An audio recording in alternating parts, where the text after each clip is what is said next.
The Barbados Tourism Authority hosted a breakfast and press conference at the Hilton Barbados for all international media present to cover the Crop Over 2010 festivities during the climatic weekend.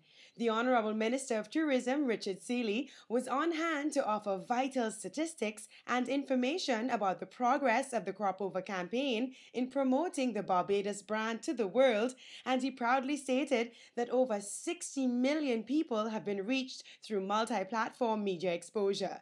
People are going to come here if we give them a reason to come here. The Crop Over Festival is our national festival, and in my view is playing a major role and can play an even greater role. But I think we have to get our other events as well going. And to that extent, we have the Barbados Food and Wine and Rum Festival in November, which I think again is a wonderful opportunity for us to showcase something that we're good at.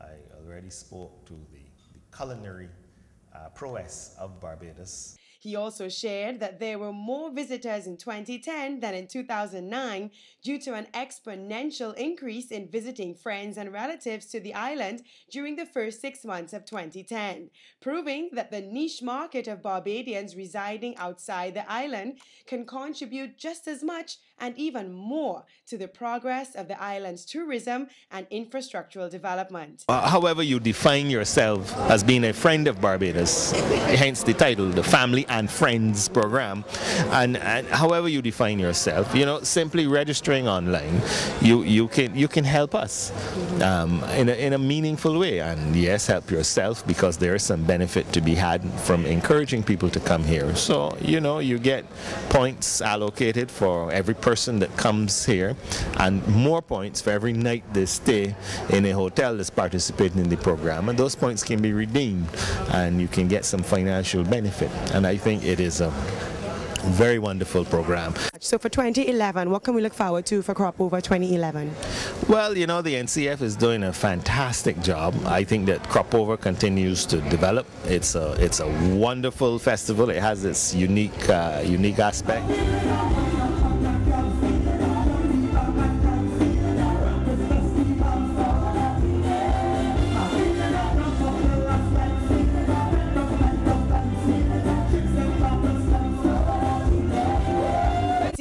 Of the National Cultural Foundation, Dr. Donna Hunte-Cox, also offered insight into the development of the Crop Over festivities, such as the introduction of the Crop Over Farmers Market and the now extended Bridgetown Marketplace from a 2-day to a 5-day Vendors Expo. What do you think is the strongest selling point for Barbados Crop Over?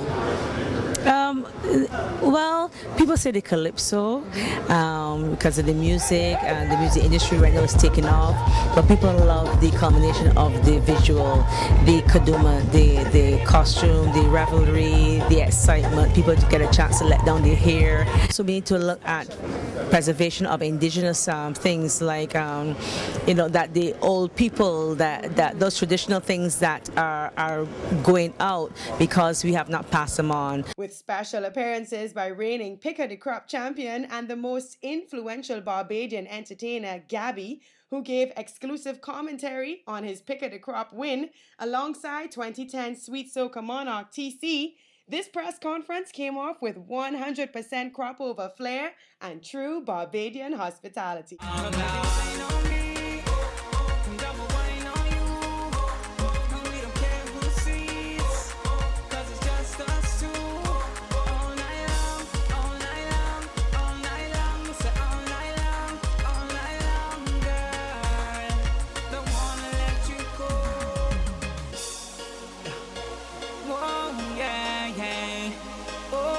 As we made our way around the exciting island of Barbados, from Bridgetown to Bathsheba, to take in the non-stop Crop Over festivities, we were also treated to a taste of history and culture at the historic George Washington House. The George Washington House is a Caribbean-American historical landmark known as the house where President George Washington, the first American president, stayed during his only overseas journey.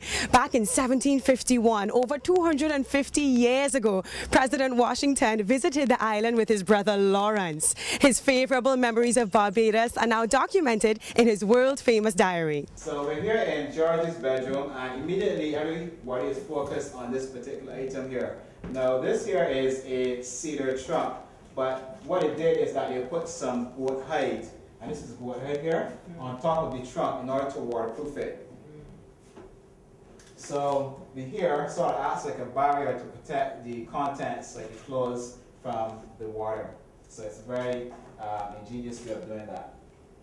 Now this is where George would have slept, in a bed like this, which is a four-stair canopy bed with mosquito netting, and the mattress here, which is filled with feathers as well. So over here is where you did most of your cooking over a massive fire. And you can see here, we actually had some opportunities to test this, and we given some demonstrations as well. And I can tell you from personal experience, it gets really hot in here. And also because of the precarious nature of their cooking, there were lots of fires. So they wanted to separate the kitchen from the house in case there's a fire. And you can also notice that the walls are very thick as well. This newly renovated landmark that has been welcoming American visitors vacationing on the island for years is more than the place where the Revolutionary War hero slept. It also gives visitors a unique insight into 18th and 19th century Barbadian life. This newly renovated Georgian-style house has been open to the public since 2007 and now features a renovated landscape, a gift shop, a cafe, a heritage museum, and a performance stage for special events. For more info on the George Washington House, visit georgewashingtonbarbados.org.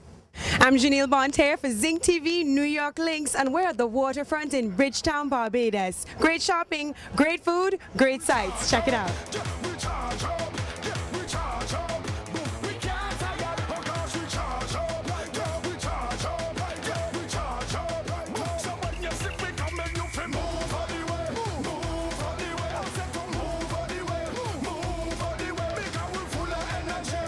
I'm here with Mita from the Beach Bums Boutique on the waterfront. Mita, what's so special about the waterfront in Bridgetown, Barbados? It's special because we get all the ships coming, people from the ships coming this way, and they go to the restaurant next door to eat, and we make a lot of money. So it's a prime destination spot for visitors and for locals as well? Yes, it is. Nice. So tell me about your boutique, Beach Bums. I love that name. What do you offer? Beach Bums, we offer swimsuits, cover-ups, wraps, and beach dresses. Nice. Now, are your items made locally or do you import them? Some are made especially for us, yeah, and some we import because you don't get all the fabrics you would like to have here, so we import some.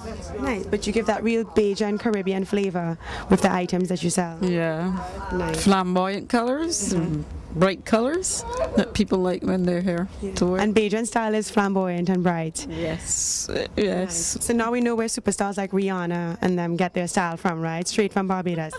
I believe so, yeah.